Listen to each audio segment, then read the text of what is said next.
شروع اللہ کے نام سے جو بڑا مہربان نہایت رحم والا ہے۔ بکھیرنے والیوں کی قسم جو اڑا کر بکھیر دیتی ہیں، پھر پانی کا بوجھ اٹھاتی ہیں، پھر آہستہ آہستہ چلتی ہیں، پھر چیزیں تقسیم کرتی ہیں کہ جس چیز کا تم سے وعدہ کیا جاتا ہے وہ سچا ہے اور انصاف کا دن ضرور واقع ہوگا۔ اور آسمان کی قسم جس میں رستے ہیں کہ اے اہل مکہ، تم ایک متناقض بات میں پڑے ہوئے ہو، اس سے وہی پھرتا ہے جو خدا کی طرف سے پھیرا جائے۔ اٹکل دوڑانے والے ہلاک ہوں جو بے خبری میں بھولے ہوئے ہیں، پوچھتے ہیں کہ جزا کا دن کب ہوگا۔ اس دن ہوگا جب ان کو آگ میں عذاب دیا جائے گا۔ اب اپنی شرارت کا مزہ چکھو، یہ وہی ہے جس کے لیے تم جلدی مچایا کرتے تھے۔ بے شک پرہیزگار بہشتوں اور چشموں میں عیش کر رہے ہوں گے، اور جو نعمتیں ان کا پروردگار انہیں دیتا ہوگا ان کو لے رہے ہوں گے۔ بے شک وہ اس سے پہلے نیکیاں کرتے تھے، رات کے تھوڑے سے حصے میں سوتے تھے اور اوقات سحر میں بخشش مانگا کرتے تھے، اور ان کے مال میں مانگنے والے اور نہ مانگنے والے دونوں کا حق ہوتا ہے۔ اور یقین کرنے والوں کے لیے زمین میں بہت سی نشانیاں ہیں، اور خود تمہارے نفوس میں تو کیا تم دیکھتے نہیں؟ اور تمہارا رزق اور جس چیز کا تم سے وعدہ کیا جاتا ہے آسمان میں ہے، تو آسمانوں اور زمین کے مالک کی قسم یہ اسی طرح قابل یقین ہے جس طرح تم بات کرتے ہو۔ بھلا تمہارے پاس ابراہیم کے معزز مہمانوں کی خبر پہنچی ہے؟ جب وہ ان کے پاس آئے تو سلام کہا، انہوں نے بھی جواب میں سلام کہا۔ دیکھا تو ایسے لوگ کہ نہ جان نہ پہچان، تو اپنے گھر جا کر ایک بھنا ہوا موٹا بچڑا لائے اور کھانے کے لیے ان کے آگے رکھ دیا۔ کہنے لگے کہ آپ تناول کیوں نہیں کرتے؟ اور دل میں ان سے خوف معلوم کیا۔ انہوں نے کہا کہ خوف نہ کیجیے، اور ان کو ایک دانش مند لڑکے کی بشارت بھی سنائی۔ تو ابراہیم کی بیوی چلاتی آئیں اور اپنا منہ پیٹ کر کہنے لگیں کہ اے ہے، ایک تو بڑھیا اور دوسرے بانجھ۔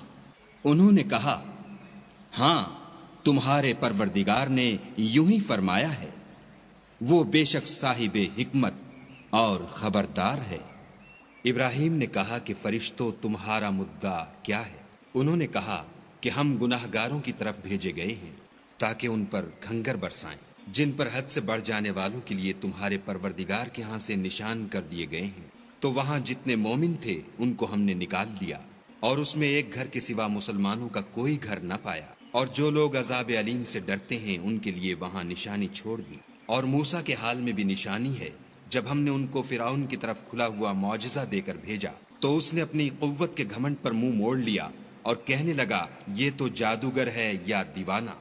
تو ہم نے اس کو اور اس کے لشکروں کو پکڑ لیا اور ان کو دریا میں پھینک دیا، اور وہ کام ہی قابل ملامت کرتا تھا۔ اور عاد کی قوم کے حال میں بھی نشانی ہے، جب ہم نے ان پر نامبارک ہوا چلائی، وہ جس چیز پر چلتی اس کو ریزہ ریزہ کیے بغیر نہ چھوڑتی۔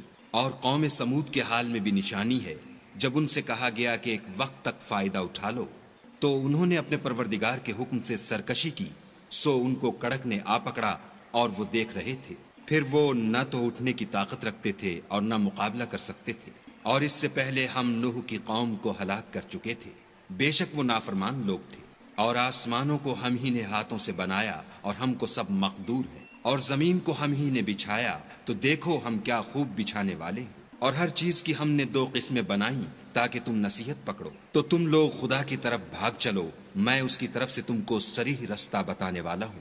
اور خدا کے ساتھ کسی اور کو معبود نہ بناؤ، میں اس کی طرف سے تم کو صریح رستہ بتانے والا ہوں۔ اسی طرح ان سے پہلے لوگوں کے پاس جو پیغمبر آتا وہ اس کو جادوگر یا دیوانہ کہتے۔ کیا یہ لوگ ایک دوسرے کو اسی بات کی وصیت کرتے آئے ہیں؟ بلکہ یہ شریر لوگ ہیں۔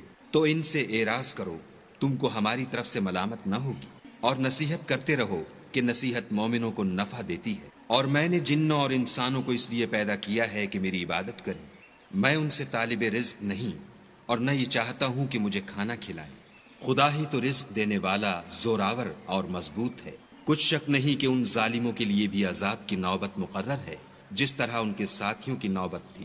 تو ان کو مجھ سے عذاب جلدی نہیں طلب کرنا چاہیے۔ جس دن کا ان کافروں سے وعدہ کیا جاتا ہے اس سے ان کے لیے خرابی ہے۔